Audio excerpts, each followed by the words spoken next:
The complete works of Swami Vivekananda, page 57, Friday, July 19. So long as I say you, I have the right to speak of God protecting us. When I see another, I must take all the consequences and put in the third, the ideal, which stands between us. That is the apex of the triangle. The vapor becomes snow, then water, then Ganga. But when it is a vapor, there is no Ganga, and when it is water, we think of no vapor in it. The idea of creation or change is inseparably connected with will. So long as we perceive this world in motion, we have to we have to conceive will behind it. Physics proves the utter delusion of the senses. Nothing really is as we see, hear, feel, smell, taste it. Certain vibrations producing certain results affect our senses. We know only relative truth. The Sanskrit word for the truth is isness, sat.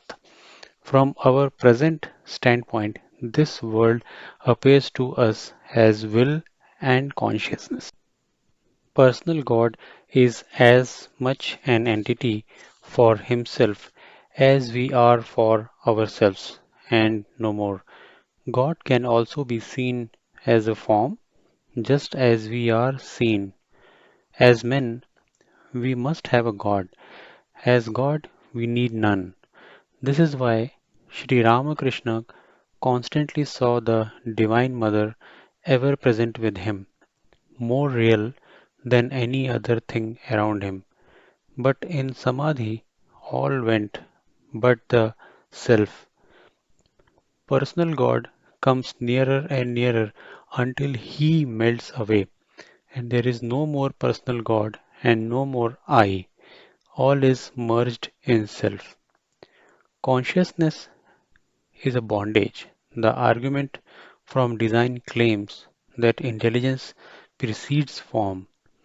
But if intelligence is the cause of anything, it itself is in its turn an effect. It is Maya. God creates us and we create God, and this is Maya. The circle is unbroken.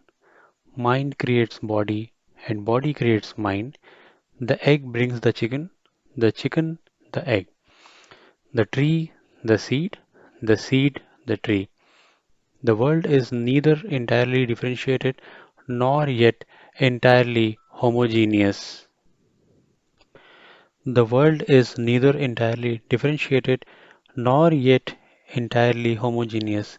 Man is free and must rise above both sides. Both are right in their place. But to reach truth is-ness, we must transcend all that we now know of existence, will, consciousness, doing, going, knowing. There is no real individuality of the jiva, separate soul. Eventually, it, as a compound, will go to pieces. Only that which is beyond further analysis is simple, and that alone is truth, freedom, immortality, bliss. All struggles for the preservation of this elusive individuality are really vices. All struggles to lose this individuality are virtues. Everything in the universe is trying to break down this individuality, either consciously or unconsciously. All morality is based upon the destruction of separateness or false individuality, because that is the cause of all sin.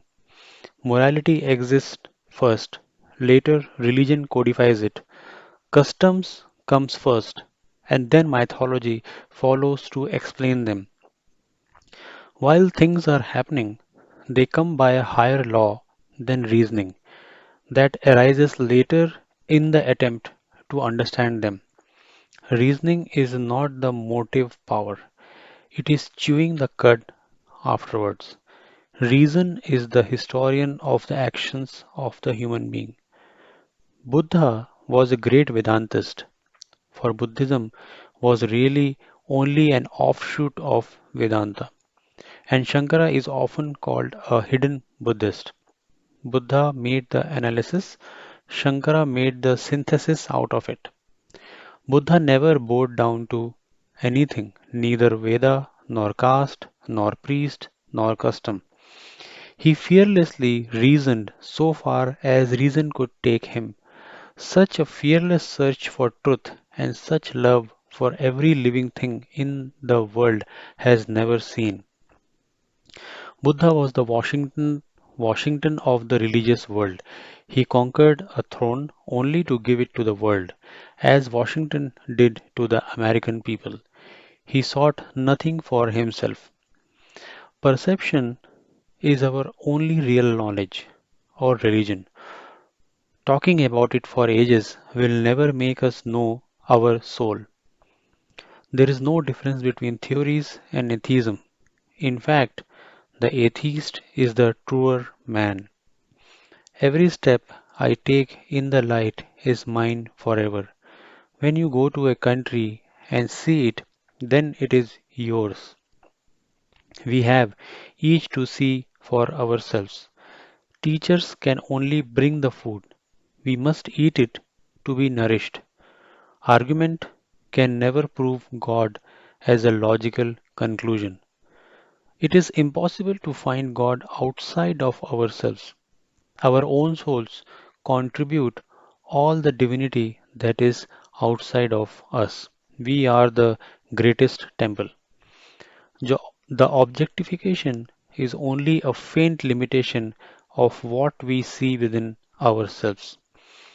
Concentration of the powers of the mind is our only instrument to help us see God. If you know one soul, your own, you know all souls, past, present, and to come. The will concentrates the mind. Certain things excite and control this will, such as reason, love, devotion, breathing. The concentrated mind is a lamp that shows us every corner of the soul. No one method can suit all. These different methods are not steps necessary to be taken one after another. Ceremonials are the lowest form, next God external, and after the God internal. In some cases, gradation may be needed, but in many only one way is required. It would be the height of folly to say to everyone, you must pass through karma and bhakti before you can reach jnana. Stick to your reason until you reach something higher, and you will know it to be higher because it will not jar the reason. The stage beyond consciousness is inspiration, samadhi. But never mistake hysterical trances for the real thing. It is a terrible thing to claim this inspiration falsely to make instinct for inspiration. There is no external test for inspiration. We know it ourselves. Our guardian against mistake is negative, the voice of reason. All religion is going beyond reason, but reason is the only guide to get there.